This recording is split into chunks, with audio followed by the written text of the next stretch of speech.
প্রিয় শিক্ষার্থীবৃন্দ, অনলাইন ক্লাসে সবাইকে স্বাগতম।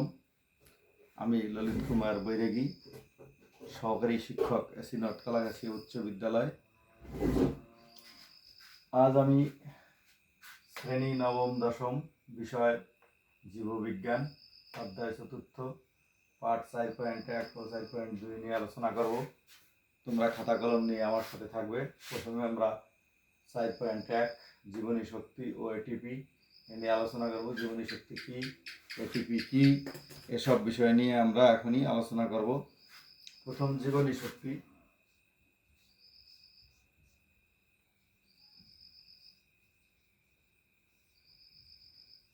জীবনী শক্তি অর্থাৎ জীবন পরিচালনার জন্য যে শক্তির প্রয়োজন তাকেই জীবনী শক্তি বলে। অর্থাৎ জীব যে শক্তি বলে হাঁটাচলা, কাজকর্ম, বিভিন্ন ধরনের জৈবিক ক্রিয়া সম্পন্ন করে তাকেই জীবনী শক্তি বলে। তাহলে কোনো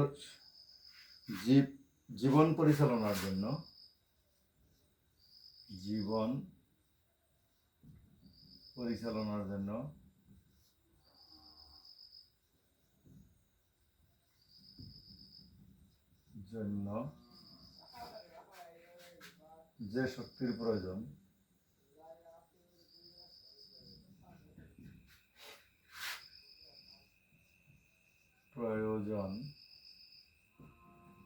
তাকে জীবনী শক্তি বলে।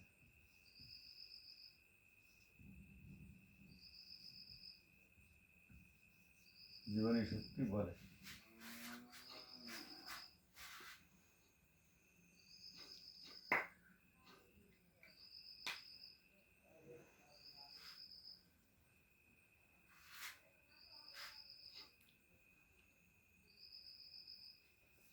এই জীবনী শক্তি আলাদা কোনো কিছু নয়, শুধু জীবদেহে বা জৈব অণুর রাসায়নিক বন্ধন ছিন্ন করার মাধ্যমে প্রাপ্ত শক্তিকেই জীবনী শক্তি বলা হয়। অর্থাৎ জীবন পরিচালনার জন্য যে শক্তির প্রয়োজন তাকে জীবনী শক্তি বলে। এই জীবনী শক্তির কোষের ভিতর উৎপন্ন হয়ে থাকে, অর্থাৎ মাইটোকন্ড্রিয়ার ভিতরে। ডিএনএ এবং আরএনএর গাঠনিক উপাদানগুলি হলো অ্যাডিনিন, এটি একটি নাইট্রোজেন বেস, এর সাথে 5 কার্বন বিশিষ্ট রাইবোস সুগার অণুযুক্ত হয়ে তৈরি হয় অ্যাডিনোসিন। অ্যাডিনোসিন অণুর সাথে পর্যায়ক্রমে 1, 2 ও 3 ফসফরিক অ্যাসিড গ্রুপ যুক্ত হয়ে যথাক্রমে অ্যাডিনোসিস মনোফসফেট, অ্যাডিনোসিস ডাইফসফেট, অ্যাডিনোসিস ট্রাইফসফেট গঠন করে। এভাবে ফসফেট যুক্ত করে বাইরে থেকে শক্তি দিতে হয়। এই বিক্রিয়ার নাম ফসফোরাইলেশন। আবার এর বিপরীত প্রক্রিয়ায় ফসফেট গ্রুপ বিচ্ছিন্ন হলে শক্তি বের হয়ে আসে। এই বিক্রিয়ার নাম ডিফসফোরাইলেশন। অর্থাৎ এডিপি থেকে এটিপি তৈরি হয়। এখন আমরা এটিপি নিয়ে আলোচনা করব।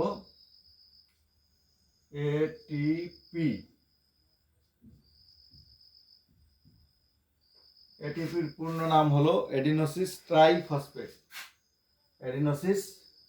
ট্রাইফসফেট। এটিপিকে জৈব মুদ্রাও বলা হয়ে থাকে বা শক্তি মুদ্রা, বা ইংরেজিতে বায়োলজিক্যাল কয়েন অথবা এনার্জি কয়েন বলে। এই এটিপি তৈরি হয় মাইটোকন্ড্রিয়ার ভিতরে। এডিপি সালোক সংশ্লেষণের আলোক নির্ভর পর্যায়ে উৎপন্ন হয়ে থাকে। অর্থাৎ ক্লোরোফিল অণু আলোকরশ্মির ফোটন শক্তি শোষণ করে শোষণকৃত ফোটন শক্তি থেকে সঞ্চয় করে এডিপি অজৈব ফসফেট এর সাথে মিলিত হয়ে এটিপি তৈরি হয়। ক্লোরোফিল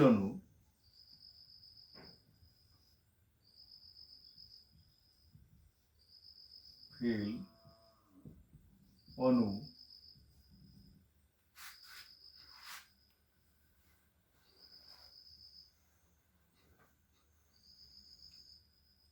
আলোক রশ্মির ফোটন শক্তি শোষণ করে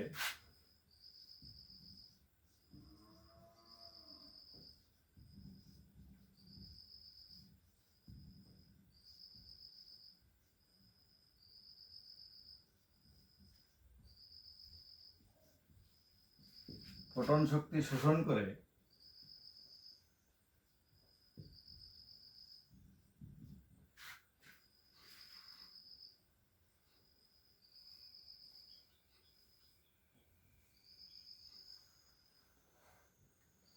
এবং শোষণকৃত ফোটন শক্তি থেকে শক্তি সঞ্চয় করে এবং শোষণকৃত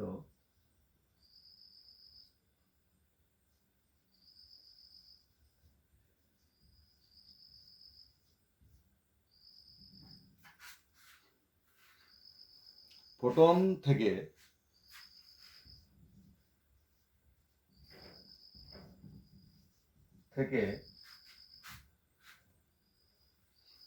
শক্তি সঞ্চয়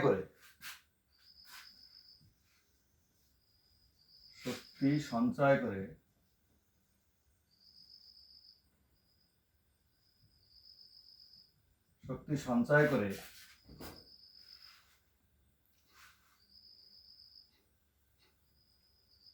এডিপি অজৈব ফসফেট এডিপি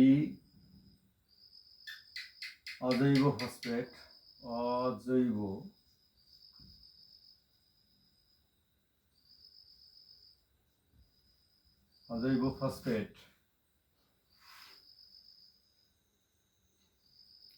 এর সাথে মিলে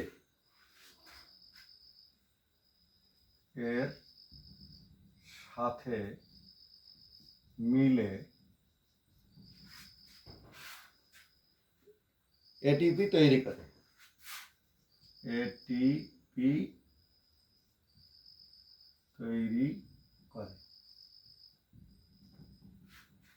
অর্থাৎ এডিপি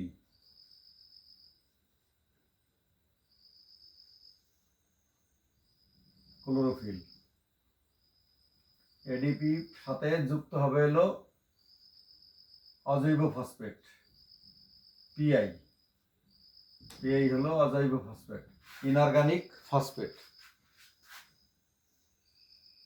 ক্লোরোফিল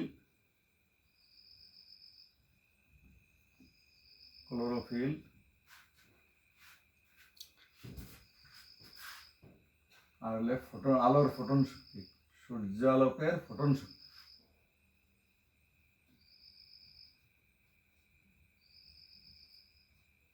সূর্যালোক তৈরি হবে এটিপি অর্থাৎ এডিনোসিস ট্রাইফসফেট আলো সূর্যালোক ক্লোরোফিল এডিপি অর্থাৎ এডিনোসিস ডাইফসফেট সাথে পিআই অর্থাৎ ইনঅর্গানিক ফসফেট অর্থাৎ অজৈব ফসফেট যুক্ত হয়ে ক্লোরোফিলের সাহায্যে সূর্যালোকের উপস্থিতিতে এটিপি তৈরি করে এটিপি হলো এডিনোসিস ট্রাইফসফেট একে এডিনোসিস ট্রাইফসফেট বলে এডিনোসিস ট্রাইফসফেট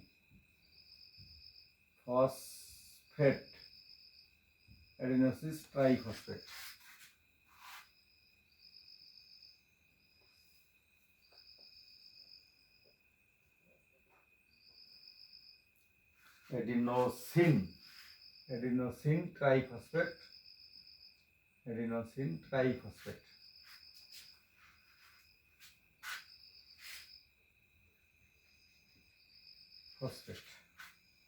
তাহলে এটিপি হলো একটি অণু যার মধ্যে জীবনী শক্তি সঞ্চিত থাকে অর্থাৎ খাদ্য থেকে যে শক্তি আসে এই শক্তিটা মাইটোকন্ড্রিয়ার মধ্যে এটিপি নামক অণুর মধ্যে সঞ্চিত অবস্থায় থাকে। তাহলে নিশ্চয়ই শিক্ষার্থীরা বুঝতে পেরেছো তোমরা এটিপি ও জীবনী শক্তি কি। আমরা এখন সালোক সংশ্লেষণ প্রক্রিয়া নিয়ে আলোচনা করব অর্থাৎ 4.2 সালোক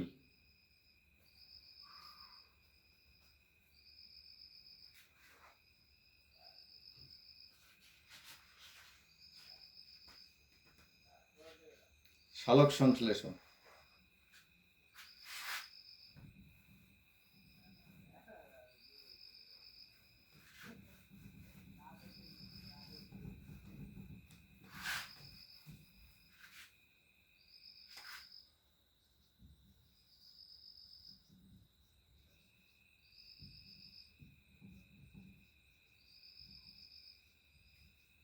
সালোক সংশ্লেষণ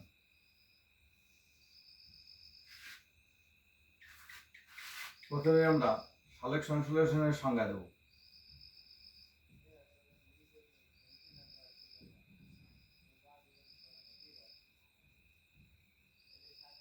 সালোক সংশ্লেষণ কি? সালোক সংশ্লেষণ প্রক্রিয়া নিয়ে আলোচনা করব আমরা। সালোক সংশ্লেষণ প্রক্রিয়া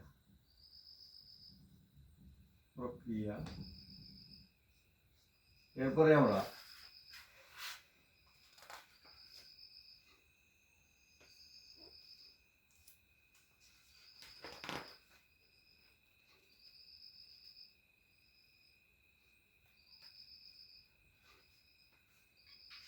এই দুটি বিষয় নিয়েই আমরা আলোচনা করব।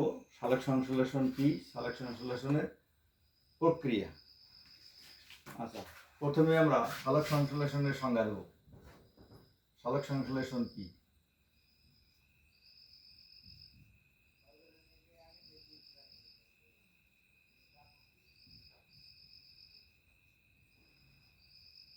সালোক সংশ্লেষণ সালোক সংশ্লেষণের সংজ্ঞা আমরা এভাবে দিতে পারি যে সবুজ উদ্ভিদ মূল দ্বারা পানি, বায়ু থেকে কার্বন ডাইঅক্সাইড গ্রহণ করে ক্লোরোফিলের সাহায্যে সূর্যালোকের উপস্থিতিতে শর্করা জাতীয় খাদ্য উৎপন্ন করে এবং উপজাত হিসাবে অক্সিজেন ও পানি তৈরি করে, সেই প্রক্রিয়াকে সালোক সংশ্লেষণ বলে। তাহলে আমরা লিখবো, খাতা কলম নিয়ে তোমরাও আমার সাথে সাথে লিখে নাও।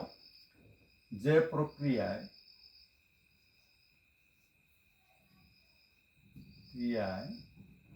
সবুজ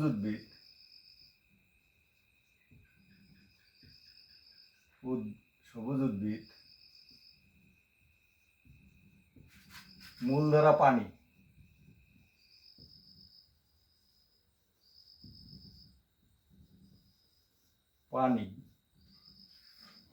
বায়ু থেকে কার্বন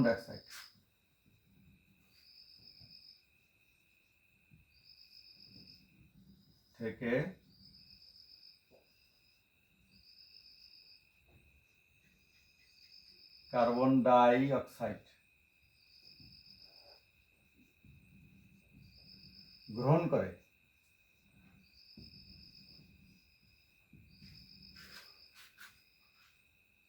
সূর্যালোকের উপস্থিতিতে ক্লোরোফিলের সাহায্যে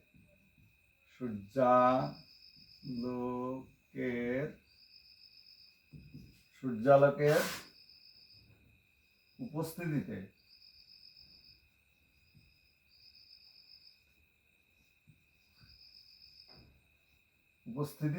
ক্লোরোফিলের সাহায্যে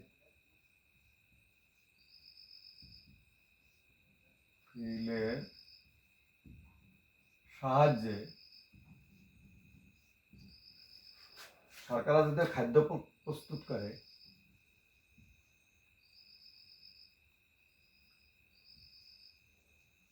জাতীয় খাদ্য প্রস্তুত করে এবং উপজাত হিসাবে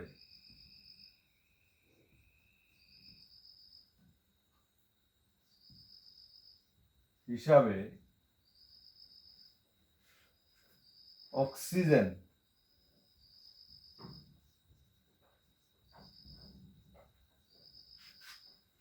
ও পানি ত্যাগ করে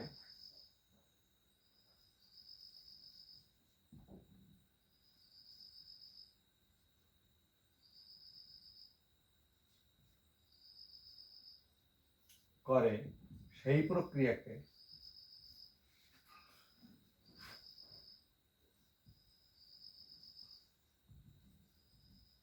সালোক সংশ্লেষণ বলে।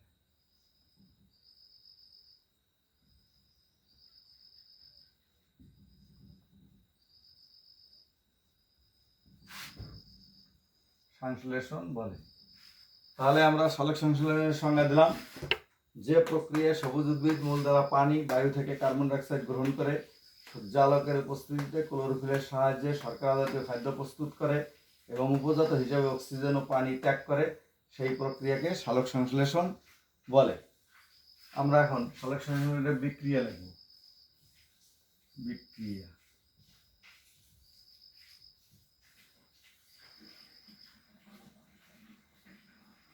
কার্বন ডাইঅক্সাইড প্লাস পানি ক্লোরোফিল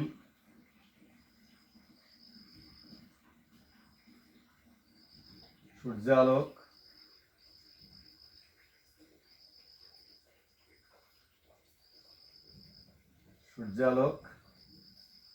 তৈরি হবে শর্করা জাতীয় খাদ্য গ্লুকোজ C6H12O6 প্লাস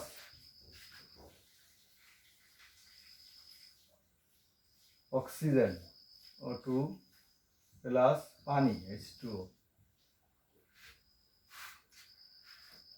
এই বিক্রিয়াটা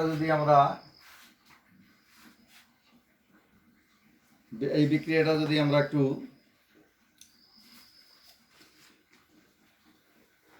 সমতা করি তাহলে দেখা যাবে এখানে কার্বন ডাইঅক্সাইড আছে একটি, এখানে কার্বন ডাইঅক্সাইড 6টি। আমরা এখানে যদি 6 দেই তাহলে কার্বন ডাইঅক্সাইড 6টি হয়ে গেল। অর্থাৎ এই অ্যারো চিহ্নের দুই দিকে রিঅ্যাক্ট্যান্ট অ্যান্ড প্রোডাক্ট অর্থাৎ বিক্রিয়ক এবং উৎপাদের পরমাণুর সংখ্যা সমান থাকবে। এখানে 6টি কার্বন পরমাণু, এখানে 6টি কার্বন পরমাণু। এখানে অক্সিজেন পরমাণু হয়েছে 6 × 12 আর হলো এখানে একটা 13টা। তাহলে আমরা একটু হাইড্রোজেন পরমাণুটা দেখে আসি। হাইড্রোজেন পরমাণু এখানে 2টি, এখানে হাইড্রোজেন পরমাণু আছে 2টি, আর এখানে আছে 12টি। 12, 13, 14টি। 12 আর 2 13, 14টি। তাহলে আমরা এখানে যদি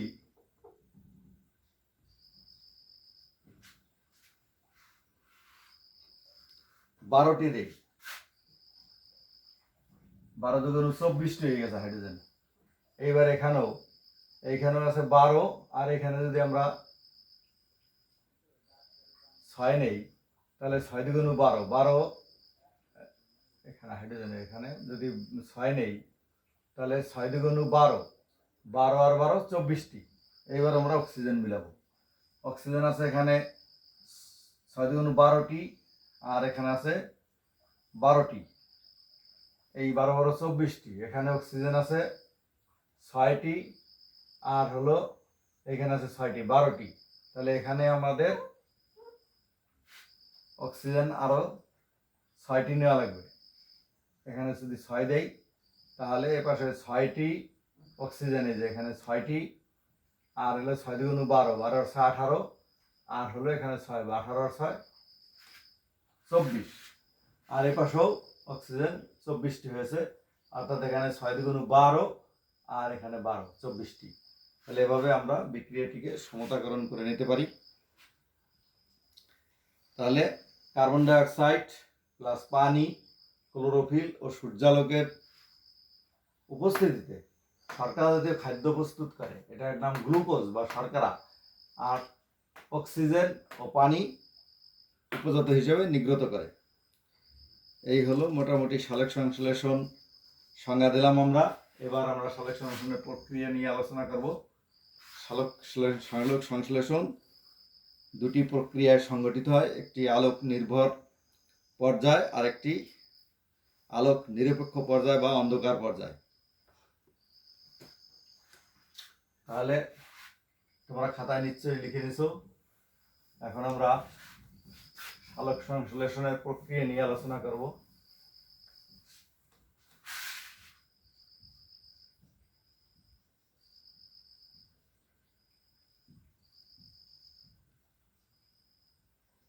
সংশ্লেষণ প্রক্রিয়া। এই সালোক সংশ্লেষণ দুটি ধাপে সংঘটিত হয়, একটি হলো আলোক পর্যায়, একটি হলো অন্ধকার পর্যায়। 1 নম্বরে আলোক পর্যায়,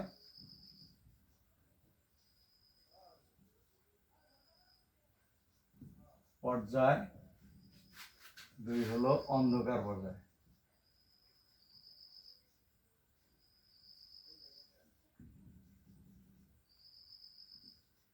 অন্ধকার পর্যায়, আলোক পর্যায়কে আলোক নির্ভর পর্যায়ও বলে এবং অন্ধকার পর্যায়কে আলোক নিরপেক্ষ পর্যায়ও বলা হয়ে থাকে।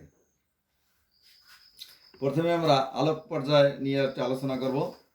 আলোক পর্যায় হলো লাইট ডিপেন্ডেন্ট ফেজ বলা হয় আলোক পর্যায়। প্রথম আমরা আলোক পর্যায় নিয়ে আলোচনা করব। আলোক পর্যায়, এ পর্যায়ে প্রত্যক্ষ আলোর প্রয়োজন হয়। সৌরশক্তির রূপান্তরিত, অর্থাৎ এ পর্যায়ে সৌরশক্তি রাসায়নিক শক্তিতে রূপান্তরিত হয়। এই প্রক্রিয়ায় এটিপি, NADPH2 উৎপন্ন হয়।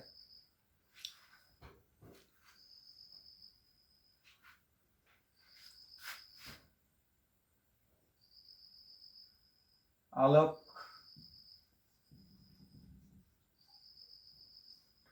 নির্ভর পর্যায়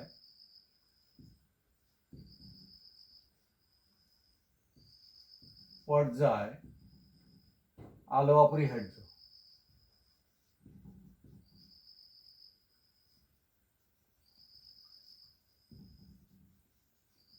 আলো অপরিহার্য, অর্থাৎ আলো ছাড়া এ পর্যায়ে সংগঠিত হবে না। এ পর্যায়ে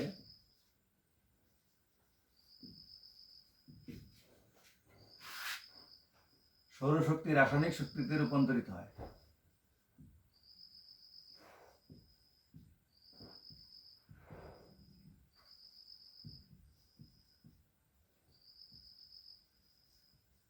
শক্তিতে রূপান্তরিত হয়।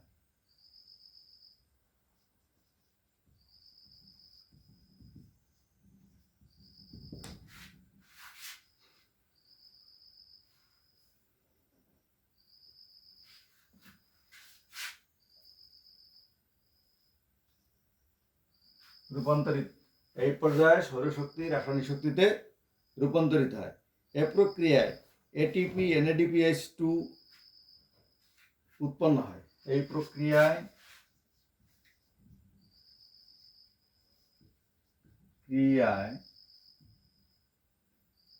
এটিপি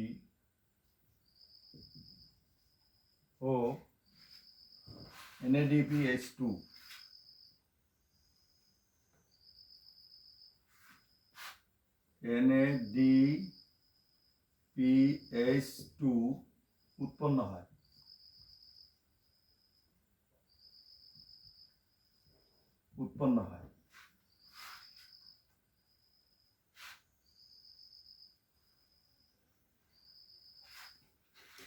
অর্থাৎ NADPH2 মানে নিকোটিনামাইড অ্যাডেনিন ডাইক্লিওটাইড ফসফেট।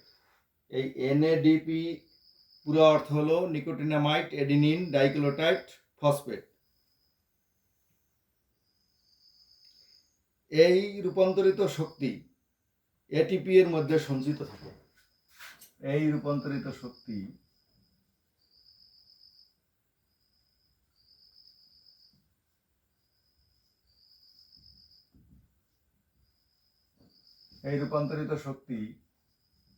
এটিপি এর মধ্যে সঞ্চিত থাকে।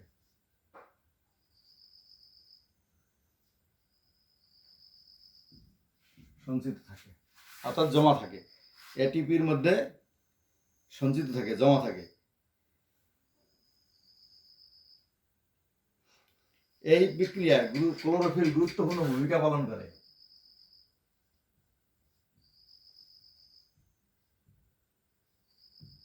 ক্লোরোফিল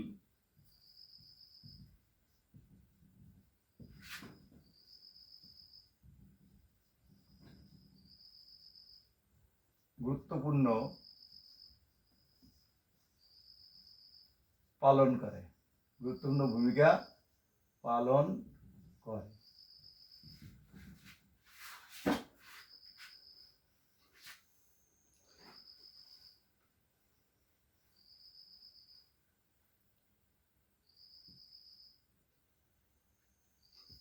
অর্থাৎ এই সূর্যালোক থেকে আমরা এটিপি গঠনের সময় বলেছিলাম যে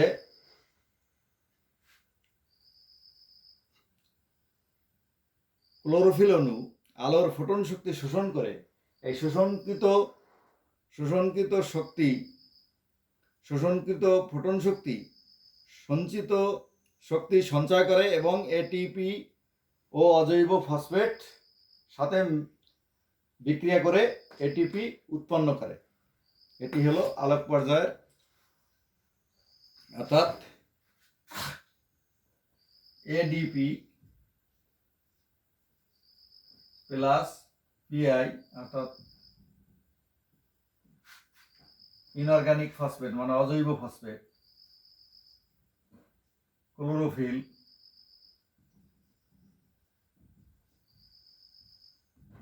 সূর্যালোক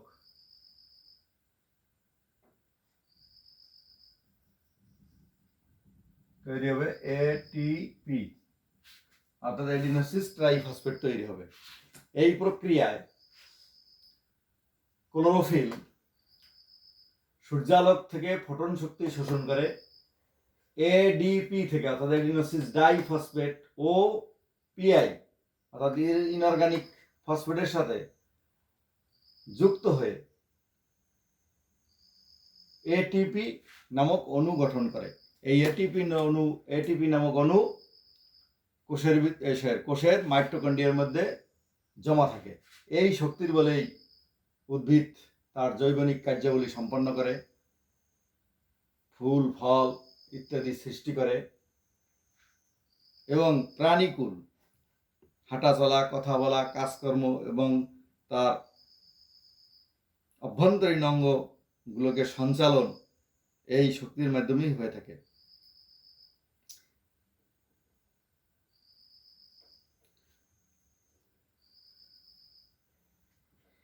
এই প্রক্রিয়ায় সূর্যালোক এবং ক্লোরোফিলের সাহায্যে পানি বিয়োজিত হয়, পানি ভাঙে হাইড্রোজেন, অক্সিজেন, ইলেকট্রন উৎপন্ন হয়। এই প্রক্রিয়াকে পানি ফসফোরাইলেশনও বলা হয়।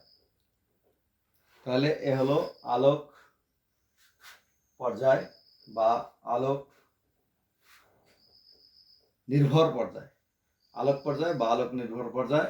এরপর আমরা দ্বিতীয়টি নিয়ে আলোচনা করব অন্ধকার পর্যায় বা আলোক নিরপেক্ষ পর্যায়।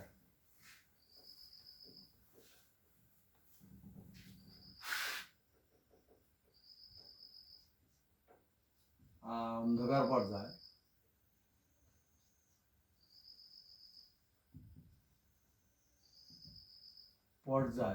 বা আলোক নিরপেক্ষ পর্যায়, অন্ধকার পর্যায় বা আলোক নিরপেক্ষ পর্যায়। লাইট ইন্ডিপেন্ডেন্ট ফেজ বা ডার্ক ফেজ অন্ধকার পর্যায়। আলোক নিরপেক্ষ পর্যায়ে আলোর প্রত্যক্ষ প্রয়োজন পড়ে না, তবে আলোর উপস্থিতিতেও এই প্রক্রিয়াটি চলতে পারে। তাহলে আমরা লিখব আলোক নিরপেক্ষ পর্যায়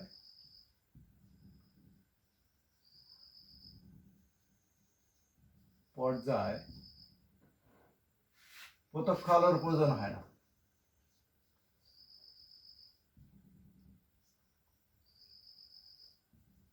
আলোর প্রয়োজন হয় না, তবে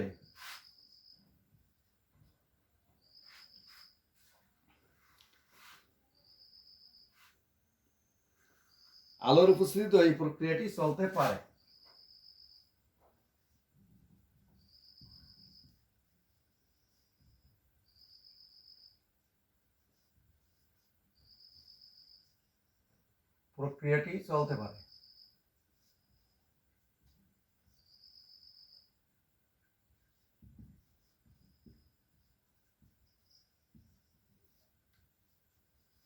চলতে পারে, অর্থাৎ দিনের বেলায় ওই প্রক্রিয়াটি চলতে পারে।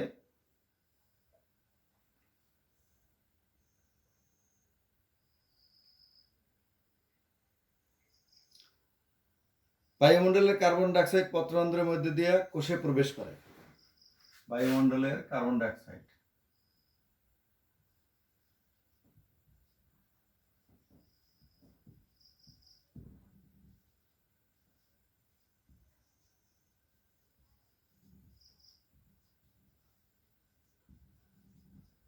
ডাইঅক্সাইড পত্ররন্ধ্রের মধ্য দিয়ে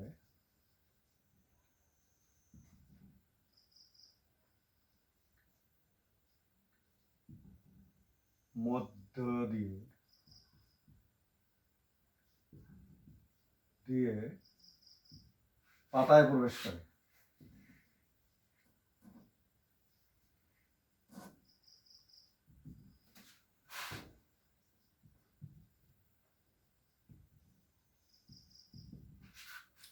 এই বায়ুমণ্ডলের কার্বন ডাইঅক্সাইড পত্ররন্ধ্রের মধ্যে দিয়ে ব্যাপন প্রক্রিয়ায় পত্ররন্ধ্রের মধ্যে দিয়ে পাতায় বা কোষে প্রবেশ করে, অর্থাৎ কোষে প্রবেশ করে, কোষে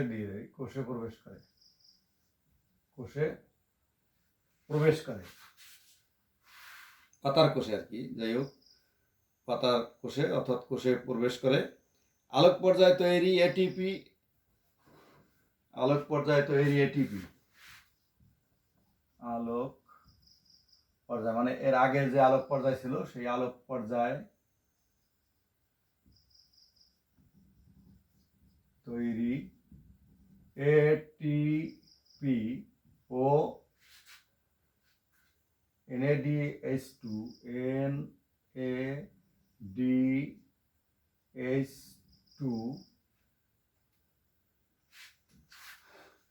এই আলোক পর্যায়ে যে এটিপি এবং NADPH2 উৎপন্ন হয়, এইটাই অন্ধকার পর্যায়ে ব্যবহার করে। এর সাহায্যে আলোক নিরপেক্ষ পর্যায়ে কার্বন ডাইঅক্সাইডে বিজারিত হয়।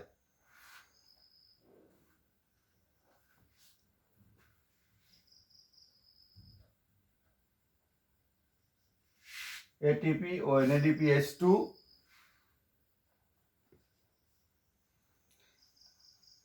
এর সাহায্যে আলোক পর্যায়ে তৈরি এটিপি ও NADPH2 এর সাহায্যে আলোক নিরপেক্ষ পর্যায়ে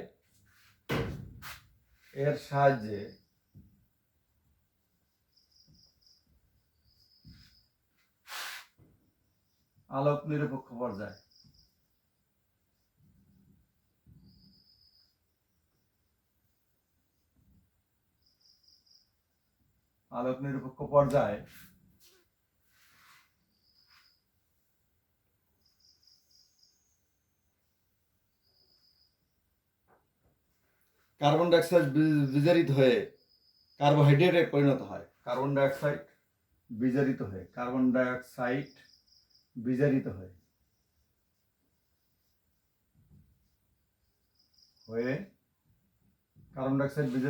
কার্বোহাইড্রেটে পরিণত হয়।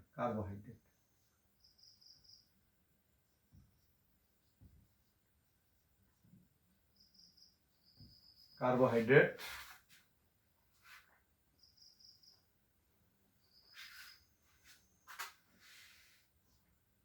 পরিণত হয়।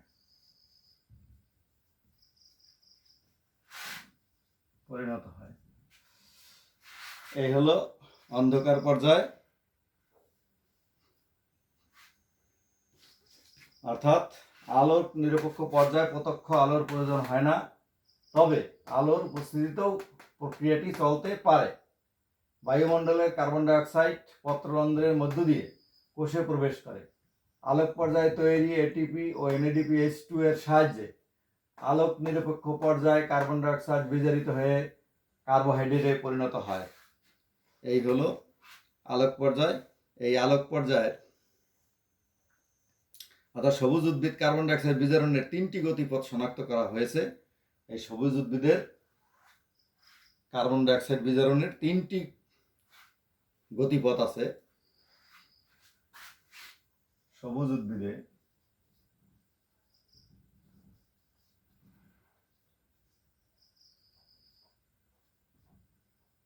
কার্বন ডাইঅক্সাইড বিজারণের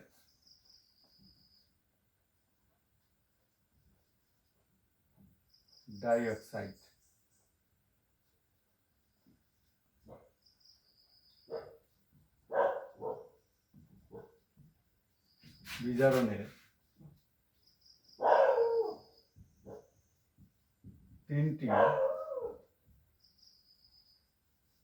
গতিপথ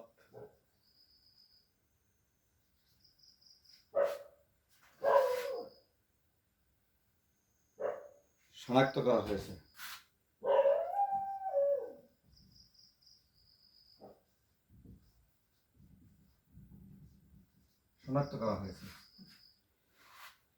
এই তিনটি গতিপথ হইল ক্যালভিন চক্র, হ্যাস স্ল্যাক চক্র, ক্যাসুলেশিয়ান অ্যাসিড বিপাক।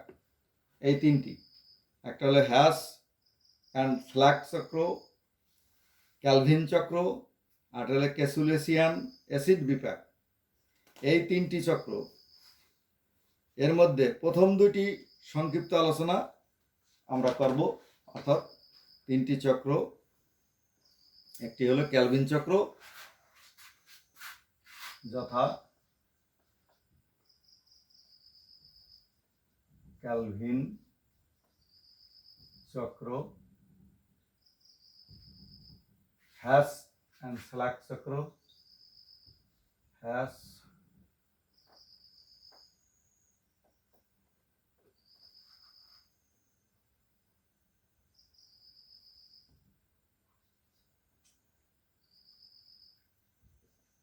স্ল্যাক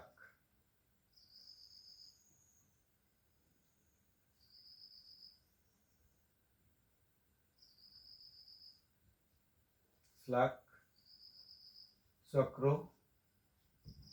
ও ক্যাসুলেশিয়ান অ্যাসিড বিপাক।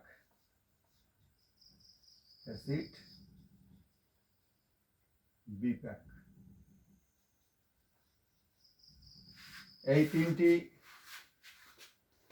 চক্র আবিষ্কৃত হয়েছে। একটি হলো ক্যালভিন চক্র, হ্যাস ও স্ল্যাক চক্র ও ক্যাসুলেশিয়ান অ্যাসিড বিপাক। এই তিনটি চক্রের মধ্যে দুটি চক্র নিয়ে আমরা একটু আলোচনা করব, আলোকপাত করব। ক্যালভিন চক্র বা C3 গতিপথ। কার্বন ডাইঅক্সাইড আত্মীকরণের এই গতিপথকে আবিষ্কার করেন আবিষ্কারকের নাম অনুসারে ক্যালভিন বেসন ও বেসাম চক্র বা সংক্ষেপে ক্যালভিন চক্র বলা হয়। ক্যালভিন তার এই আবিষ্কারের জন্য 1961 সালে নোবেল পুরস্কার পান। অধিকাংশ উদ্ভিদের এই প্রক্রিয়ায় শর্করা তৈরি হয়ে থাকে। বেশিরভাগ উদ্ভিদেই এই প্রক্রিয়ায় শর্করা উৎপন্ন হয়ে থাকে। অর্থাৎ বড় বড় বৃক্ষ যেগুলা, আম, জাম, কাঁঠাল, লিচু, পেয়ারা, এদের